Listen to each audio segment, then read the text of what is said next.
안녕하세요. 2023년 9월 23일 흰돌TV 말씀 나눔을 시작하겠습니다. 오늘 볼 말씀은 요엘서 2장 19절 말씀과 21에서 23절 말씀이 되겠습니다. 제가 봉독해 올리겠습니다.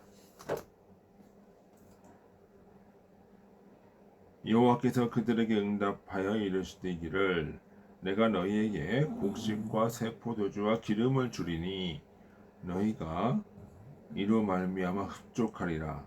내가 다시는 너희가 나라들 가운데 욕을 당하지 않게 할 것이며 들짐승들아 두려워하지 말지어다. 땅이여 두려워하지 말고 기뻐하며 즐거워할지로다. 여호와께서 큰 일을 행하셨습니다. 들짐승들아 두려워하지 말지어다. 들에 풀이 싹이 나며 나무가 열매를 맺으며 무화과 나무와 포도나무가 힘을 내는도다. 시온의 자녀들아 너희는 너희 하나님 여호와로 말미암아 즐거워할지어다. 그가 너희를 위하여 비를 내리시되 이른 비를 너희에게 적당하게 주리니 이른 비와 늦은 비가 예전과 같을 것이라. 마당에는 밀이 가득하고 독에는 새 포도주와 기름이 넘치리라. 이렇게 기록하고 있습니다. 자, 제가 오늘 가을 추수에 대한 이야기를 좀 하고자 합니다. 요즘 이제 날씨가 많이 선선해졌습니다. 날씨가 많이 선선해졌다는 것은 따뜻함과 냉기가 적당히 조화를 이루었다는 것을 의미합니다. 그러면 따뜻함과 냉기가 조화를 이루었다. 이거는 무슨 말일까요? 따뜻함은 무슨 말이고 냉기는 무엇일까요? 따뜻함은 사랑을 의미합니다. 냉기는 차가움은 이성을 말합니다.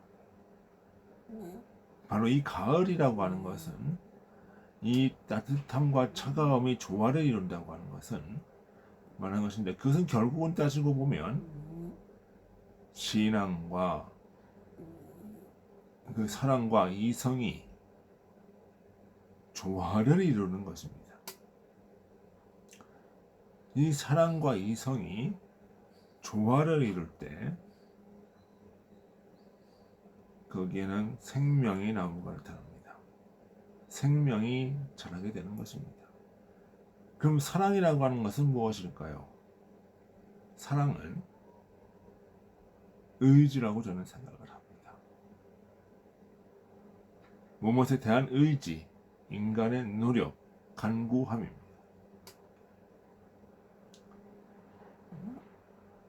사랑은 내가 남녀 간의 사랑에 있어서도 어떤 남성이 여성을 사랑한다 라고 하는 것은 그 남성은 그 여성에 대한 의지가 있음을 말하는 것입니다. 또한 여성이 한 남성을 사랑한다 라고 하는 것은 그 여성은 그 남성에 대한 의지가 있는 것입니다. 이러한 의지는 행동으로 나타나고 에너지를 발산하는 것입니다. 그러니까 의지는 결국은 어떠한 하나를 구하는 것이지요. 그 구하는 것은 바로 사랑하는 것입니다. 우리가 이웃을 사랑한다는 것은 이웃에 대한 의지를 가지고 있는 것이고 이웃을 구한다는 것이고 우리가 하나님을 사랑한다고 하는 것도 결국은 하나님에 대한 의지가 있는 것이고 또 그것은 하나님에 대한 구함이 있는 것이고 하나님을 목적으로 한다는 것입니다. 그렇다면 사랑은 의지입니다. 그렇다면 이성이라고 하는 것은 무엇일까요? 이성이라고 하는 것은 진리를 향한 인간의 사고 활동이라고 필자는 생각합니다.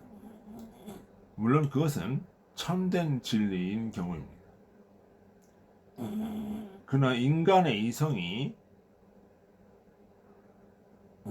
진리를 향하지 않을 때, 그것은 탐욕으로 향할 때, 그것은 인간의 이성이 추론으로 되는 것입니다. 여기서 떨어질 추자를 씁니다. 하늘에서 떨어지는 논리라는 것입니다. 하늘은 진리의 세계고 선의 세계고 하늘나라의 세계인데, 선의 세계인데, 인간의 이성이 욕망을 따를 경우 그것은 하늘나라와 멀어지게 되는 것입니다.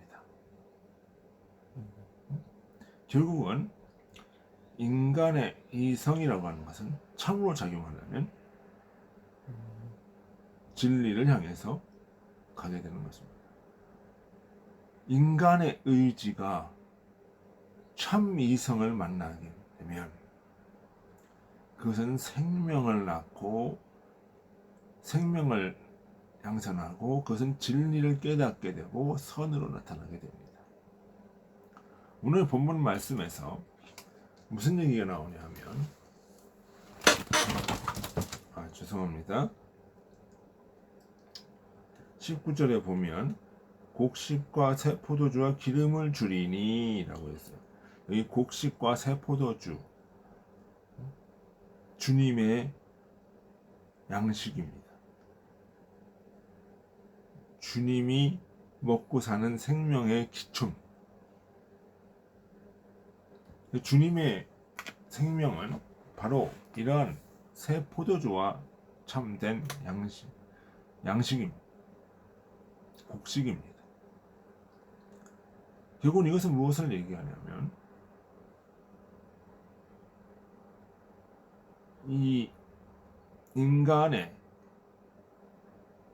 그 사랑이 참된 이성을 만났을 때, 참 이성을 만났을 때 생명의 근원이 되고 생명력을 주는 그 원천이 됨을 의미하는 것입니다.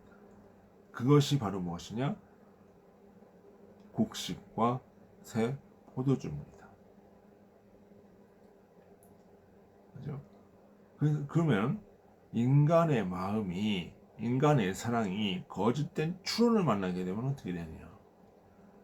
그것은 헛된 이데올로기를 만나게 되는 것이고, 그것은 참된 생명력을 잃어버리는 결과가 나타나는 것입니다.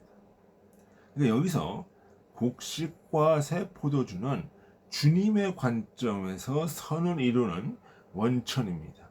진리와 성령입니다. 그것을 형성하면서 인간으로 하여금 생명을 얻게 되는 거죠. 또한 어떻게 돼요? 포도나무 열매를 맺는다. 결국은 이 포도나무 열매도 포도나무 속에서 즙을 짜는 것이 무엇입니까? 포도주죠. 진리를 위한 원천이에요. 원천이에요. 근원이에요. 그러면 결국은 무엇이냐? 진리를 위한 원천과 근원이 되어지고 이것이 선으로 나간다라고 하는 것입니다. 그렇지만 인간의 사랑이 추론과 합할 경우 그것은 거짓된 이데올로기를 낳게 되는 것입니다. 자중심적인 이데올로기 또는 타인을 위해서 자기 자신을 위해서 타인을 누르는 이데올로기 또는 이 자기의 어떤 탐심을 합리화시키는 이데올로기, 이런 이데올로기를 나타나게 되는 것이죠. 그 대표적인 예가 공산주의나 물신주의나 이러한 사상들이 되겠습니다. 이러한 사상이 아니더라도 인간 내부에 있어서 자기가 이성을 가지고 타인을 누르고 타인을 갈취하고 그러면서 인간 본성의 육의 어떤 탐욕을 채우는 이러한 논리적인 합리화의 과정을 말하는 것입니다.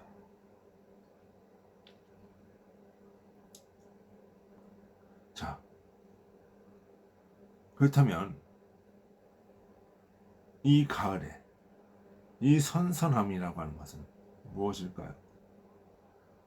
주님의 보시기에 생명력이 넘치는 가을이 되는 것입니다. 이 가을 자연계의 속에서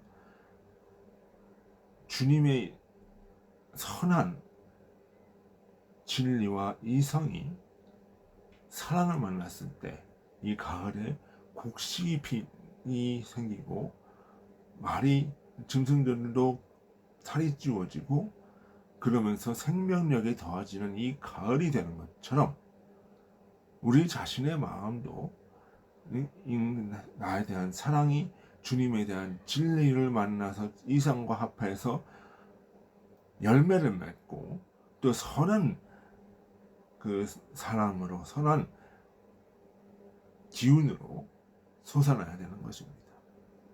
그것이 가을이, 그것이 영적인 의미에서 우리가 봐야 되는 가을입니다. 그래서 이 가을이 또 어떻게 사랑과 악한 나 중심의 이데올로기가 만나면 지옥의 불덩어리가 될 수도 있는 것입니다. 인간이라고 하는 존재는 사랑만으로는 살 수가 없습니다. 이성만으로는 살 수가 없습니다. 사랑은 뜨거운 것입니다. 사랑만으로 살게 된다면 인간은 타 죽게 됩니다. 이성만 있게 된다면 인간은 그 차가움으로 인해 얼어 죽게 되는 것입니다. 어느 하나도 몰입돼서는 안 되고 어느 하나에 치우쳐서도 안 됩니다. 이 둘이 조화를 이루게 되고 이 조화가 선한 방향으로 가야 되는 것입니다. 그래서 그래 됐을 때 마치 이 가을에 들판에 곡식이 익어가는 것처럼 우리의 마음도 주님을 향해서 익어가는 것이 되는 것입니다. 저와 여러분은 그러한 선한 가을의 영적인 역사가 우리 안에 있기를 주님의 이름으로 소원합니다.